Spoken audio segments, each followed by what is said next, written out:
ಸಿದ್ದರಾಮಯ್ಯನವರು ಈ ರಾಜ್ಯದ ಮುಖ್ಯಮಂತ್ರಿನೋ ಅಥವಾ ಕೇವಲ ಅಲ್ಪಸಂಖ್ಯಾತರ ಮುಖ್ಯಮಂತ್ರಿನೋ ಅಂತ ಗೊತ್ತಾಗ್ತಿಲ್ಲ. ಕೇಳಿ, ಈ ಬಜೆಟ್ ನೋಡಿದ್ರೆ ಒಂದು ಪ್ರಶ್ನೆ ಸ್ಪಷ್ಟವಾಗ್ತಿದೆ. ಸರ್ವರಿಗೂ ಸಮಪಾಲು ಅನ್ನೋದು ಮಾತಿನಲ್ಲಿ ಮಾತ್ರ, ಕೆಲಸದಲ್ಲಿ ಕೇವಲ ಒಂದು ಸಮುದಾಯಕ್ಕೆ ಪಾಲು. 1000 ಕೋಟಿ ವೆಚ್ಚದಲ್ಲಿ ಅಲ್ಪಸಂಖ್ಯಾತ ಶಾಲೆಗಳ ಉನ್ನತೀಕರಣ, ಆದರೆ ವರ್ಷಗಳಿಂದ ದುರಸ್ತಿ ಬೇಕಿರುವ ಹಿಂದೂ ದೇವಸ್ಥಾನಗಳಿಗೆ ಹಣ ಎಲ್ಲಿದೆ? ಅಲ್ಪಸಂಖ್ಯಾತ ನಿರುದ್ಯೋಗಿಗಳಿಗೆ 3 ಲಕ್ಷ ಸಹಾಯಧನ, ಆದರೆ ಸಾಮಾನ್ಯ ವರ್ಗದ ಯುವಕರಿಗೆ ಏನು? ಬರೀ ಭರವಸೆ, ಭಾಷಣ ಅದಷ್ಟೇ. ಹುಬ್ಬಳ್ಳಿ ಮತ್ತು ಕಲಬುರಗಿಯಲ್ಲಿ ಹಜ್ ಭವನ ಕಟ್ಟಲು ಸರ್ಕಾರಕ್ಕೆ ಹಣ ಇದೆ, ಆದರೆ ರಾಜ್ಯದ ಹಿಂದೂ ಧಾರ್ಮಿಕ ಕೇಂದ್ರಗಳ ಮೂಲ ಸೌಕರ್ಯ ನೆನಪಾಗುವುದೇ ಇಲ್ಲ. ಅಲ್ಪಸಂಖ್ಯಾತರಿಗೆ ಮೃಷ್ಟಾನ್ನ ಭೋಜನ ಯೋಜನೆ, ಆದರೆ ಈ ರಾಜ್ಯದ ಬಹುಸಂಖ್ಯಾತ ಹಿಂದೂಗಳಿಗೆ ಬಜೆಟ್ನಲ್ಲಿ ಶೂನ್ಯ ದರ್ಶನ.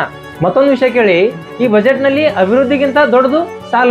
2026-27 ಬಜೆಟ್ನಲ್ಲಿ 1,22,340 ಕೋಟಿ ಓಪನ್ ಮಾರ್ಕೆಟ್ ಲೋನ್ಸ್ ತೆಗೆದುಕೊಳ್ಳುವುದಾಗಿ ಘೋಷಣೆ. ಅಂದ್ರೆ ಏನ್ ಗೊತ್ತಾ? ಇಂದು ತೆಗೆದುಕೊಳ್ಳುವ ಈ ಭಾರಿ ಸಾಲ ನಾಳೆ ಪ್ರತಿಯೊಬ್ಬ ಕನ್ನಡಿಗನ ಮೇಲೆ ಬರುವ ಹೊರೆ. ಅಭಿವೃದ್ಧಿ ಇಲ್ಲ, ಉದ್ಯೋಗ ಸೃಷ್ಟಿ ಇಲ್ಲ, ಆದ್ರೆ ಸಾಲ ಮಾತ್ರ ದಾಖಲೆಯ ಮಟ್ಟಕ್ಕೆ. ಕಾಂಗ್ರೆಸ್ ಸರ್ಕಾರ ಅಭಿವೃದ್ಧಿಗೆ ಬಜೆಟ್ ಮಾಡ್ತಿದ್ಯಾ ಅಥವಾ ರಾಜ್ಯವನ್ನು ಸಾಲದ ಗುಡಿಗೆ ತಳ್ತಿದ್ಯಾ? ಈ ಪ್ರಶ್ನೆಗೆ ಉತ್ತರ ಕೊಡಬೇಕಾಗಿರೋದು ಸಿದ್ದರಾಮಯ್ಯನವರ ಸರ್ಕಾರ.